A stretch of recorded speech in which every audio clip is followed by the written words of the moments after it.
그것이 하나의 그냥 잔치로 끝나는 것이 아니라 이제 오신 분들이 잘 열매 맺고 그들이 성장하여 우리와 함께 한 교회의 지체가 되어지고 또 우리 교회가 주님의 마음, 주님이 영혼을 향한 그 본질을 늘 품고 나아가는 그런 교회가 되기를 주님의 이름으로 간절히 축원드리고 여러분들도 함께 기도해 주시기를 바랍니다.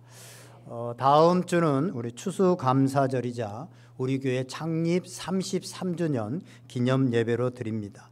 한 해 동안 우리 가운데 크고 작은 일들이 있었지만 그 속에서도 하나님께서 열매들을 맺게 하시고 어떤 사람에게는 풍족한 열매를 맺게 하시고 어떤 사람들에게는 적은 열매지만 하나님께서 맺게 하셔서 또 한 해를 이렇게 풍성하게 보낼 수 있는 것 감사하고 하나님께 예배할 수 있는 것 감사하고 또 우리에게 좋은 교회 공동체를 주셔서 이 공동체를 통해서 또 이렇게 예배 드릴 수 있도록 해주신 것 감사하면서 우리가 하나님 앞에 예배할 수 있으면 좋겠다라는 생각들을 갖습니다. 성인이 되면요 사람들이 한 2만 6천 개 정도의 단어를 알게 된다고 합니다. 그 가운데서 사람을 가장 기쁘게 하는 단어가 뭘까? 한국이든 미국이든 영어든 어쨌든 간에 가장 기쁘게 하는 단어가 감사합니다라고 하는 단어라고 합니다. 하나님께도 마찬가지입니다. 하나님께도 가장 하나님께서 기뻐하시는 인간의 언어가 있다면 그것은 감사합니다일 것입니다. 그런데 여러분 사람에게 또 하나님께 얼마나 감사하면서 사십니까? 평소 5살짜리 아들에게요 엄마가 교육을 시켰습니다. 누가 뭘 주면 감사합니다 하고 인사하고 받으라고 그렇게 가르쳤습니다. 얼마 후에 오랜만에 외삼촌이 집에 오시면서 맛있는 것을 사왔습니다. 그러면서 그 아들에게 줬습니다. 그랬더니 그 아들이 받으면서 뭘 이런 걸 다 그렇게 대답했다고 합니다.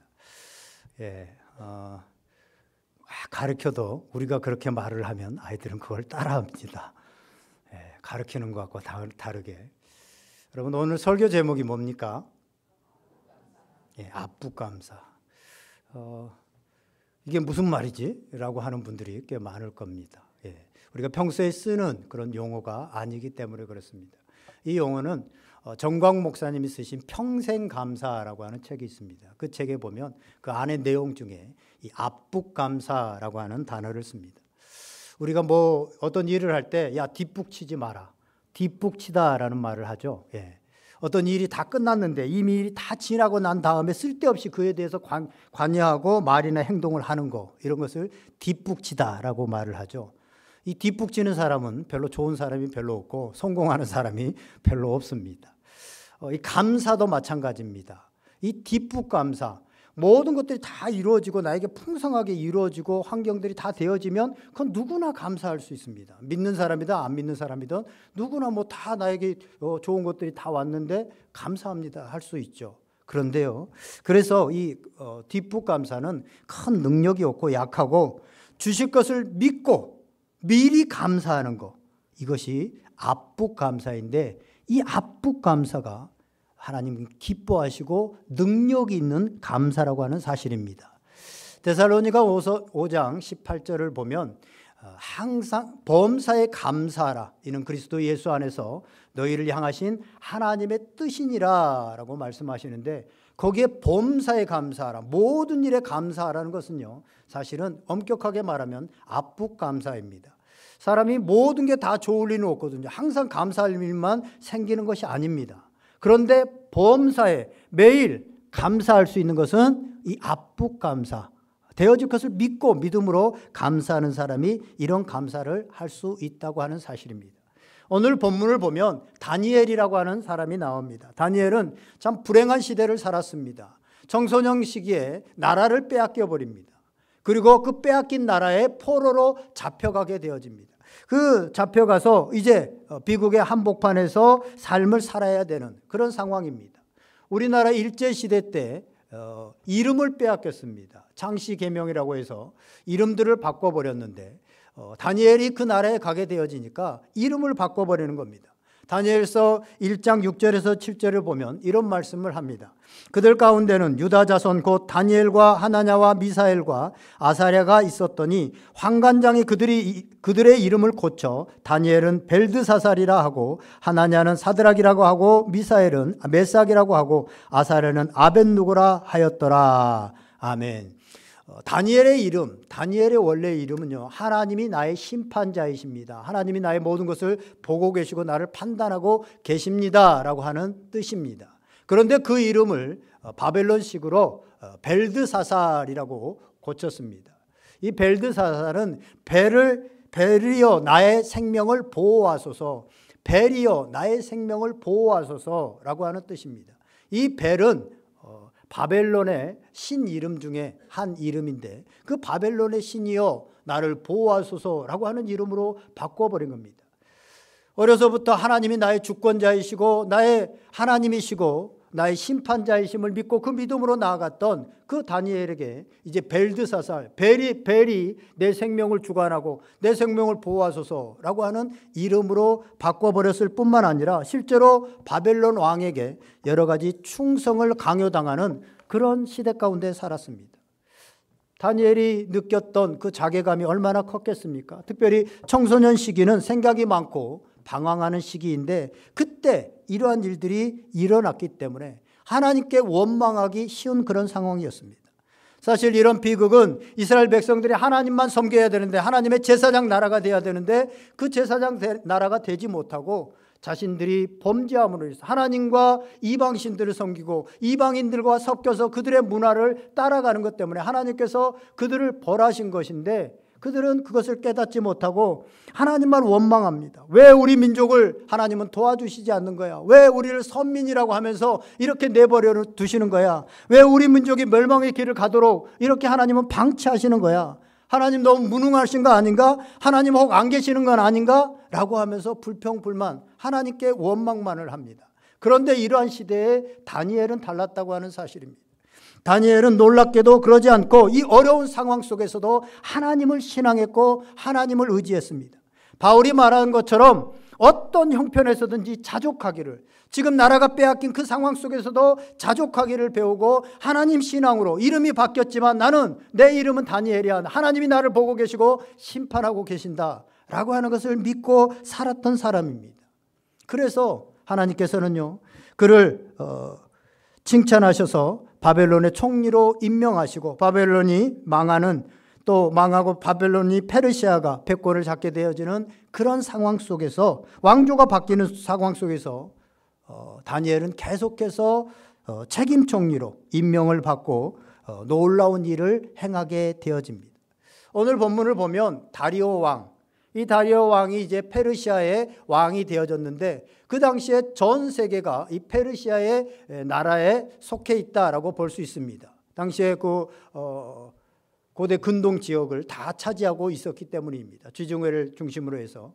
그래서 그 지역을 120개 도로 나누어 가지고 고관들을 거기에 다 두고 3명의 총리를 두어서 그 고관들을 다스리게 하는데 그 3명의 총리 중에서도 실제로 책임 총리, 실세 총리가 누구였냐 하면 바로 다니엘이었습니다. 우리 오늘 본문 3절 말씀 다 같이 한번 읽어보겠습니다. 3절, 4절까지 같이 읽습니다. 시작. 다니엘은 마음이 민첩하고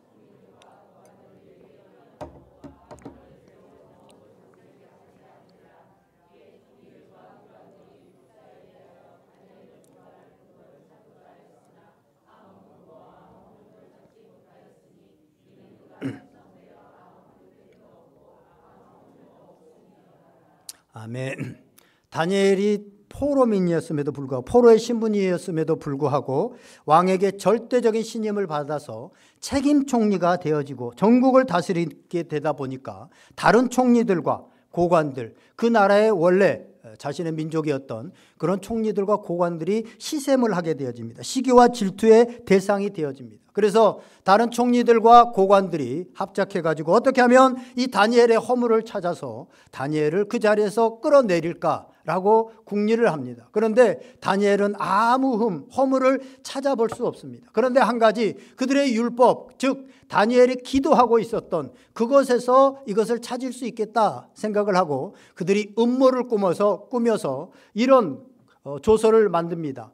한 달 동안 누구든지 왕 외에 다른 사람이나 신에게 절을 하거나 무엇을 구하게 되어지면, 즉 기도하게 되어지면 그 사람을 사자굴에 넣기로 합시다 라고 조서를 만듭니다. 그 고관들과 이제 총리들이 합작해서 이것을 가지고 왕에게, 왕 이외에 다른 사람을 지금 섬기고 있으면 안 되는 거 아닙니까? 라고 하면서 이제 왕을 꼬드겨서 어인을 이제 도장을 받아내게 되어집니다. 그리고 그 내용을 누구든지 이 한 달 동안 왕 외에 사람이나 어떤 신에게 절을 하거나 구하게 되어지면 사자굴에 넣는다라고 하는 방을 전국 120도에 붙이게 되어집니다.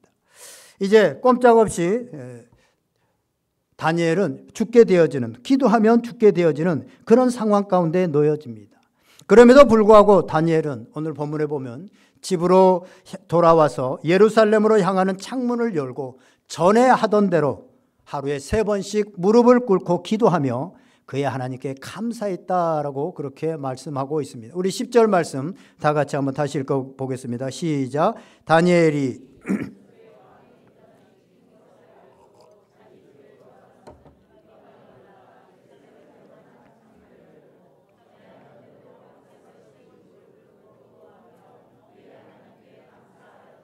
아멘. 하루 3번씩 무릎을 꿇고 기도하며 그의 하나님께 감사하였더라. 아멘. 다니엘은 절체절명에, 어찌 보면 자기가 사자의 굴에 들어가고 죽을지도 모르는 이런 상황 가운데서도 그는 기도했다라고 말씀하고 있고, 그 기도의 내용이 무엇이냐? 감사였다는 것입니다. 지금 다니엘이 처한 상황은요, 감사할 상황이 도저히 아닙니다. 다니엘은 지금 어린 나이에 바벨론에 끌려가서 하나님 신앙을 지키기 위해서 죽을 각오를 하고 왕이 주는 음식도 거부하고 어떻게든 하나님 신앙으로 내가 이겨내리라, 하루에 3번씩 다른 사람들은 하지 않는데 기도하면서 하나님 뜻대로 살려고 했습니다. 그런데 요셉처럼 자기가 잘못한 것도 없는데 지금 자신을 모함하는 사람들 때문에 사자굴에 던져져서 꼼짝없이 죽게 되어질 그런 상황에 놓여졌습니다. 여러분, 우리는요, 어떤 문제가 닥치면 기도하십시오. 기도하면 문제가 해결됩니다 라고 말씀하잖아요. 마태복음 7장 7절에도 구하라 너희에게 주실 것이요 찾으라 찾을 것이요 문을 두드리라 그리하면 너희에게 열릴 것이라. 너희가 지금까지 아무것도 내 이름으로 구하지 아니하였으나 구하라 그리하면 받으리 너희 기쁨이 충만하리라. 구하면 된다고 그랬잖아요. 그런데 지금 이 상황에서는요, 기도하면 죽고 기도 안 하면 살게 되는 이런 상황이 지금 발생했습니다. 한 달 동안 기도를 안 하면 충분히 세상적으로 지금 문제, 이성적으로 볼 때 기도하면 사자굴에 넣겠다라고 했기 때문에 안 하면 삽니다. 그런데 기도를 하게 되어지면 사자굴에 들어갈 뿐만 아니라 지금 죽게 되어지는 이런 상황 가운데 놓여지게 되어집니다. 그렇다면 보통 사람들은 어떻게 할까요? 보통 신앙인들은 어떻게 합니까? 뭐 어때? 잠시 기도를 멈추면 되지. 한 달 후부터 다시 하면 되지. 라고 그냥 생각할 수도 있습니다. 왜냐하면 그렇게 하면 문제는 되어지지 않으니까, 문제가 해결되어지니까. 우리 이성을 사용해 보면 당연히 저들이 모함하는 것이 내가 기도하기 때문에 그렇기 때문에 이걸 멈추면 인간적으로는 다 해결되기 때문에 그렇습니다. 그런데 다니엘은 그걸 다 알고 있습니다. 똑똑한 사람이었습니다. 그런데 기도를 멈추지 않았습니다. 더더구나 그 기도의 내용이 하나님, 저들이 나를 모함하고 있어요. 그러니까 그 모함을 없애주세요. 아니, 내가 사자굴에 들어가게 되어졌어요. 그 사자굴에 저들이, 내 원수들이 들어가게 해주세요. 나를 모함하고 나를 험담하고 그런 사람들이 들어가게 해주세요. 라고 그렇게 말하지 않아요. 그는 무릎을 꿇고 기도하면서 그의 하나님께 감사를 드렸다는 거예요. 감사를 드렸다는 거예요. 그 절박한 상황 속에서 다니엘은 그의 하나님께 감사를 드렸습니다. 이게 바로 압북감사입니다. 오늘날 우리가요, 어떤 문제가 해결되어지고 누군가에게 큰 도움을 받게 되어지면 우리는 그 사람에게나 또 그 환경에나 참 감사하고 또 뭐 돈이 필요했는데 돈이 어떤 식으로든 구하게 되어지면 참 감사하다라는 표현을 하지만 하나님께 감사하지 않는 사람들이 많습니다. 교인들 가운데도 이런 사람들, 하나님께 감사하지 않는 사람들이 의외로 많습니다.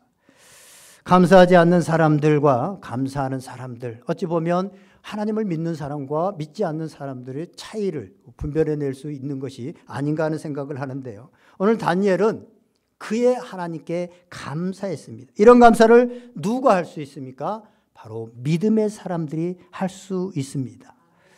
그래서 이 문제가 다 해결되고 난 다음에 다니엘서 6장 23절을 보면 그 다리오 왕이 이렇게 얘기를 합니다. 23절 같은 우리 장에 있기 때문에 한번 보세요. 하반절에 보면 이는 그가 자기의 하나님을 믿음이었더라. 아멘. 믿음이 있었기 때문에, 믿었기 때문에 하나님께 이러한 절박한 상황 가운데서도, 어찌 보면 죽음의 눈앞에 있는 상황 가운데서도 하나님 앞에 감사했다고 그렇게 말씀하고 있습니다. 근데 오늘 본문을 보면 다니엘이 그냥 감사했다고 하지 않고 그의 하나님께 감사했다라고 그렇게 말씀하고 있습니다. 그의 하나님께 감사했다. 그것은요, 다니엘이 어려운 상황 가운데 그 어렸을 때부터 하나님을 인격적으로 경험하고 그 하나님을 나의 구주로 영접하고 그 하나님과 동행하였기 때문에 오늘 성경은 그의 하나님, 다니엘의 하나님, 바울은요 복음을 나의 복음, my gospel 이렇게 말을 합니다. 하나님이 천지를 창조하시고 이 우주의 역사를 운행해 나가시는 그런 하나님이 아니라 내가 믿는 하나님은 오늘 나의 삶 가운데 들어오셔서 나의 삶의 주인이 되어주시고 나를 인도하시고 모든 세세한 상황들을 다 알고 계시고 다 보고 계시고 그래서 필요할 때 인도해 주시는 하나님, 그 하나님이었기 때문에 다니엘은요 그의 하나님, 나의 하나님이라고 그렇게 말씀하고 있습니다. 다니엘이 아는 하나님은 단순히 지식적으로 천지를 만드시는 하나님, 역사의 주관자가 되시는 하나님, 구원자 하나님, 그게 아니라 자신의 삶을 통해서 경험되어졌던 그런 하나님이신 것입니다. 오늘 우리가 믿는 하나님도 마찬가지입니다. 우리가 믿는 하나님이 천지의 주재자인 그런 하나님이 멀리 계시는 하나님이 아니라 이미 예수 그리스도를 통해서 내 안에 들어와 계시는, 그래서 나와 동행하시고 나와 함께 하시는 하나님, 그 하나님을 우리가 믿고 있고 그것을, 그 하나님과 동행하는 사람을 믿음의 사람이다 라고 말씀하고 있는 것입니다. 일상적인 신이 아니라 나의 하나님입니다. 예수 안 믿는 사람들은 이 아버지, 이 기도할 때도요 사실 교회를 나와도 기도가 잘 안 되고 또 기도 소리를 들어보면 굉장히 유창한데, 저 신학교 같은 데 가보면요 가끔 저분이 예수님을 정말 알까, 하나님을 정말 믿을까라는 생각들이 드는데 기도의 내용이 굉장히 거창하고 유창합니다. 그런데 아버지가 한 번도 들어가지 않아요. 이거 하나님은 어떤 신적인 그런 단어지만 이 아버지는 관계적인 단어입니다. 삶의 아버지가 되지 않는 거예요. 그러니까 아버지라고 못해요. 굉장히 유창한. 사실 기도를 잘하는 사람은요 그냥 아버지, 아버지, 주여, 기도의 그 유창함이 별로 하지 않는 이 사람들이 진짜 기도 잘하는 사람입니다. 굉장히 유창한 기도문을 써서 막 화려하게 하는 거는요 가식적이고 사실은 안 믿는 사람일 가능성이 많습니다. 예수님의 기도를 보세요. 마지막 요한복음 17장에 보면 아버지가 그 짧은 문장에 몇 번 나오는지 몰라요. 계속 아버지 반복을 하고 있잖아요. 왜냐하면 관계적인 게 되기 때문에 그렇습니다. 우리가 믿는 하나님은 그냥 멀리 계시는 하나님은 아니라 나와 관계하고 내 안에서 살아계시는 하나님. 그래서 이 다니엘은 그의 하나님께 감사하였더라 라고 말하고 있습니다. 사랑하는 여러분, 천지를 창조하신 하나님이 여러분의 하나님이 되시기를 주님의 이름으로 간절히 축원드립니다. 그러면 다니엘이 고백한 그의 하나님은 어떤 하나님이셨습니까?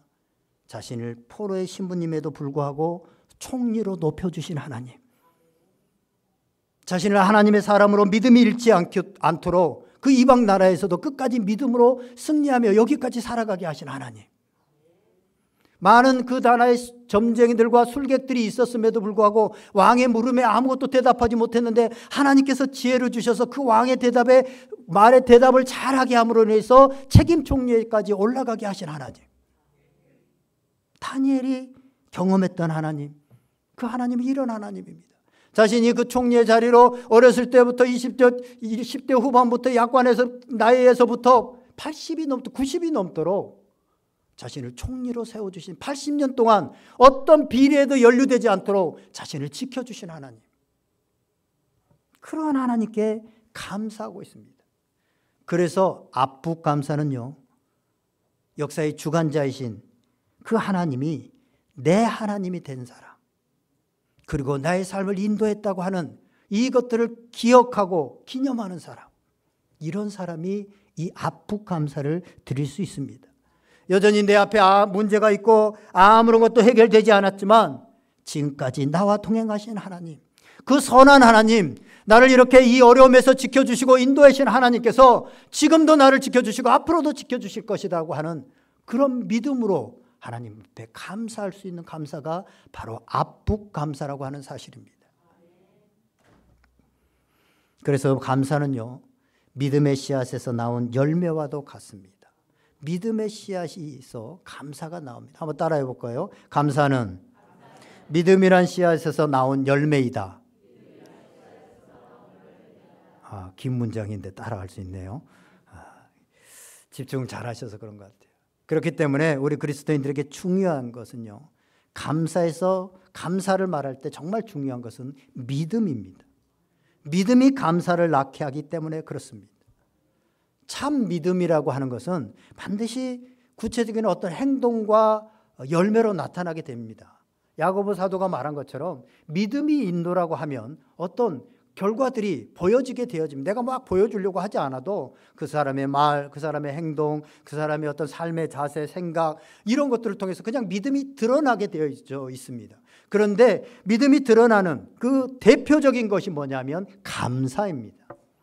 그 사람이 말에 이 불평과 원망이 가득해 있느냐, 누군가를 향한 비난과 원망 이런 것들로 가득 차 있느냐, 감사로 가득 차 있느냐에 따라서 그 사람이 정말 믿음의 사람이냐 아니냐라는 것들을 우리가 볼 수 있는 귀한 하나의 척도가 되어진다고 하는 사실입니다. 언젠가도 한번 말씀드렸는데 여수 애양원이라고 하는 곳에 가면요, 그것은 나병 환자들이 집중적으로 이렇게 모여서 이제 완전히 전염되는 그 아주 심한 환자는 소록도에 있고 조금 이제 나은 환자들이 생활할 수 있도록 집단으로 이렇게 모여 있는 것이 애양원이거든요. 아예 집단 마을이 형성되어 있는데 저도 젊었을 때 한 일주일 정도 그곳에서 생활했는데 거기 가면 손양원 목사님, 사랑의 원자탄이라고 하는 손양원 목사님의 그 기념관이 있습니다. 그 기념관에 보면 평소 손양원 목사님이 쓰셨던 뭐 성경책도 있고 찬송가도 있고 뭐 물품들도 좀 이렇게 놓여져 있는데 그 한쪽 곁에 보면요, 감사헌금 1만 원 손양원이라고 하는 봉투가 있습니다. 목사님께서 거기에서 23년 동안 그 소록도의 나병 환자들을 돌보고 같이 기도하고 예배를 인도하고 그러면서 거기서 목회를 했는데 두 아들이 그 공산당에 물든, 당시엔 공산당과 뭐 이렇게 민주주의 막 싸우고 그랬잖아요. 그때 물든 두 친구들인데 그 두 아들을 죽이고 맙니다. 예수님을 믿는다는 것 때문에, 공산당에 물들었기 때문에 죽이고 맙니다. 그때 그 장례 예배, 두 아들의 장례 예배를 마치고 난 다음에 그 주일에 바친 감사헌금 봉투입니다. 당시 손양원 목사님의 월 사례비가 80원이었던 때입니다. 그러면 10,000원이 얼마나 되는 거예요? 10년치의 사례금이 됩니다. 오늘날로 이렇게 숫자로 계산해 보면 뭐 한 연봉이 3천만 원, 뭐 우리가 한 200 얼마 받으면 한 3천만 원 정도 되잖아요. 10년이면 3억 정도의 돈에 해당되는 돈이죠. 오늘날로 우리가 따져 보면요, 그걸 드렸습니다. 손양원 그 목사님은 거기서 목회를 23년 동안 정말 좋은 조건의 그런 뭐 서울의 좋은 교회들도 갈 수 있는 그런 능력과 실력이 있었지만 거기서 나병 환자들과 23년 동안 보내면서 정말 힘들고 어려울 때, 아마 너무 힘들고 어려울 때 이런 생각을 했지 않겠습니까? 나에게 너무 이렇게 힘들어도 이 사랑하는 두 아들 하나님께서 주셔서 그들이 얼마나 똑똑했는지, 그들을 그 당시 어려운 시대에 미국 유학을 보내서 그들에게 이 기독교를, 당시의 기독교의 문화들이 형성되지 않았는데 선진 미국에서 배워와서 한국에 복음을 전하는 좋은 일꾼들이 됐으면 좋겠다라고 해서 똑똑하니까 유학을 보내려고 자금도 준비한 그거인데요. 그렇게 준비하고 있었는데 그들이 한순간에 두 아들이 다 그냥 죽고 맙니다. 그 상황 속에서 장례식장에서 그 유명한 10가지의 감사, 손양호 목사님의 10가지 감사 한번 쳐보세요. 뭐 목사님들 자주 인용하니까 다시 지난번에 저도 인용했으니까 안 하는데 그 주일에 감사 헌금을 한 것입니다. 그리고 이렇게 말씀하셨습니다. 나에게 분에 넘치는 과분한 큰 복을 내려주신 하나님께 모든 영광을 돌립니다. 이 일들이 옛날 내 아버지 어머니가 새벽마다 부르짖던 수십 년간의 눈물로 이루어진 기도의 결정이요, 나의 사랑하는 나병 환자 형제 자매들이 23년간 나와 내 가족을 위해 기도해 준 그 성의의 열매라 믿어 의심치 않으며 그래서 감사함으로 하나님 앞에 드립니다. 여러분, 우리가 드리는 감사와 얼마나 다른가요? 정말 믿음이 있는 사람, 하나님을 신뢰하고 하나님과 동행하는 사람. 우리는 대부분 뭐가 이루어졌기 때문에 우리 자식 좋은 대학에 합격해 주셔서 감사합니다 드리잖아요. 뭐 어디 좋은 수입을 얻게 해 주셔서 감사합니다 드리잖아요. 그런데 손양호 목사님이 오늘 성경에 나오는 다니엘이 드리는 감사는 전혀 달랐다고 하는 사실입니다. 저는 이 이야기를 들을 때 굉장히 큰 충격이 있습니다. 나의 믿음은 뭔가? 다 키운 금쪽 같은 두 아들이 착하고 똑똑해서 유학까지 보내려고 했는데 억울하게 죽었습니다. 그런데 뭐가 감사해서?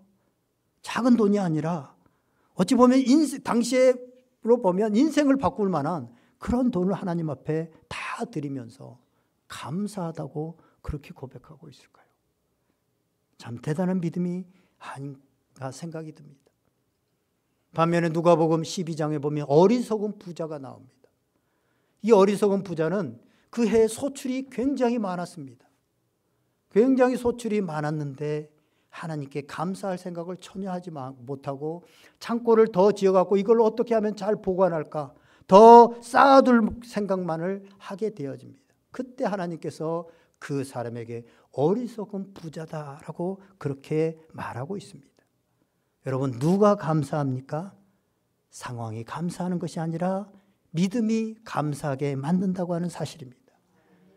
믿음이 없으면 아무리 좋은 환경에서 살고 많은 것을 누리고 있어도 감사하지 못합니다.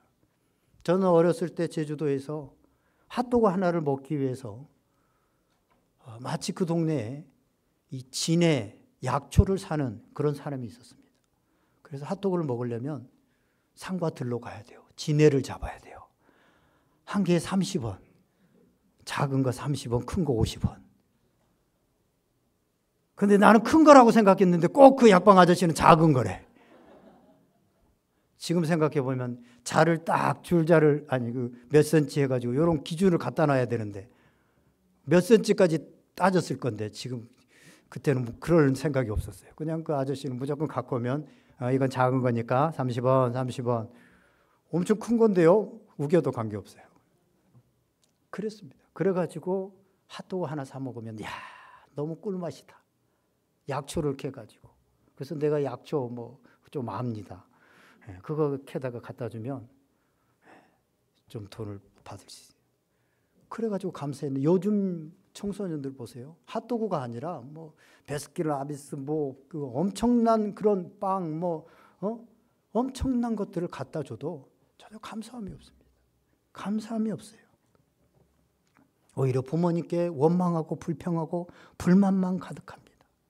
그러나 하나님이 나의 하나님이 되어지고 예수 그리스도가 십자가에 달려 돌아가신 것이 나의 사건이 되어지면 달라집니다. 그 불평하던 애들이 감사하게 되어지더라는 것입니다. 제가 자주 말씀드려서 죄송한데 저희 둘째 딸이 그랬잖아요. 우리 둘째 딸이 목사 딸로 태어난 것도 불평해요. 나는 재수없게 왜 목사 딸로 태어난 거야? 나는 왜 이 교회 다니는 거야? 친구들도 뭐 그런데 다 교회 다니는 것도 불만이고 학교도 불만이고 집이 가난한 것도 불만이고 엄마 아빠한테도 불만이고 다 불만이었어요. 그런데요, 어느 날 성령 받고 하나님을 만나고 나니까 얘가 바뀌었어요. 진짜 180도 바뀌었어요. 가끔 연락하시는 우리 교인들도 있는 것 같은데 완전히 바뀌었어요. 그래서 엄마 아빠 감사합니다. 우리 엄마 아빠가 목사님인 거 너무너무 감사합니다. 내가 어렸을 때 신앙으로 자란 거 너무너무 감사합니다.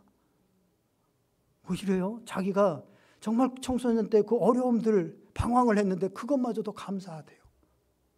계속 감사를 했더니요, 이제 감사한 일들이 실제로 생기는 거예요. 사실은 환경이 아무것도 안 바뀌었거든요. 여전히 목사 딸이고 여전히 돌이었고 여전히 뭐 방황했고 아무것도 바뀐 게 없어요. 그런데 하나님을 만나니까 감사로 바뀌더라고요.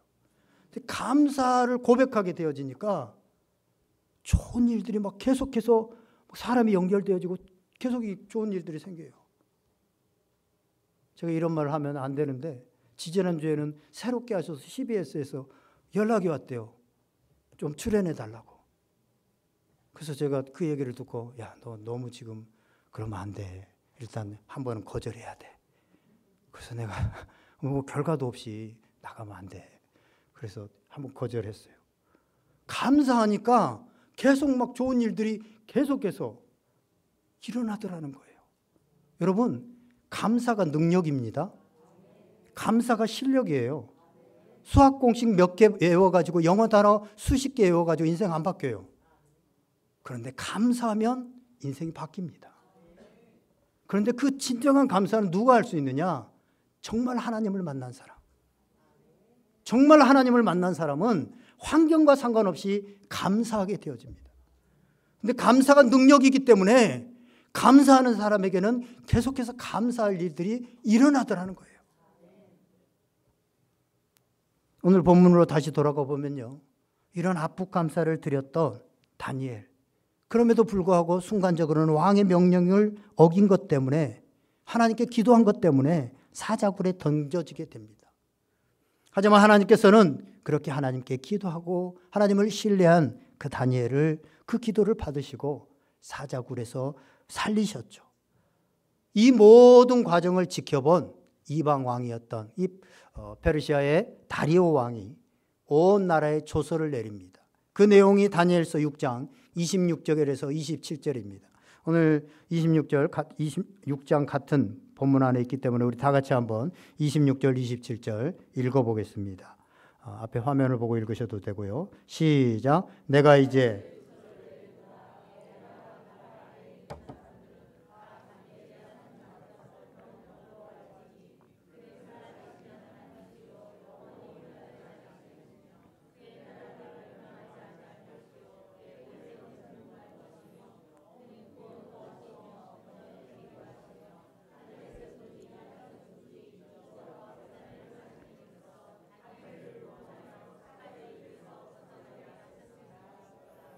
아멘.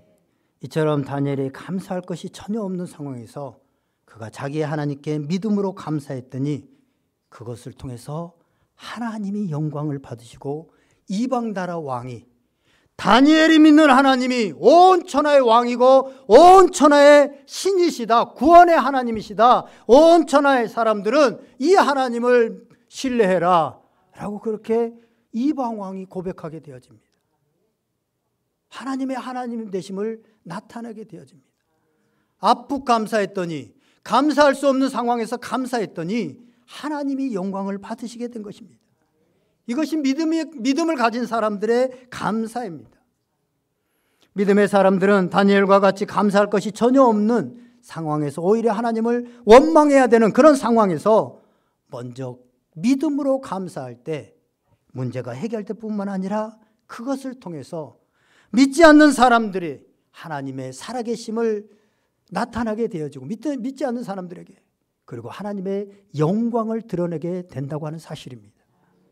우리가 다 갖춰지고 풍성하게 되어지고 잘 살고 뭐 자녀 문제가 하나도 없고 그래서 하나님께 감사하는 거, 그래서 뭐 하나님께 드리는 거, 하나님도 별로 감동을 안 하지만 우리 주변에 있는 사람들도 별로 감동 안 합니다. 그래서 감사하고 있는. 그런데 자식들이 망하게 되어지고 자신이 병들고 정말 미래가 암울하고 나 같으면 저렇게 되면 딱 죽겠다 라고 하는 그런 상황인데 그 사람의 정말로 감사하면서 그 내면에 감사한 게 실제로 보이면 사람들은 그 사람에게 감동합니다. 내 속에 뭐가 있길래, 내 속에 뭐가 있길래 지금 모든 사람이면 이런 상황에서 불평하고 죽을 수밖에 없는 상황인데 너는 감사하고 있어? 나도 그 하나님을 믿고 싶어.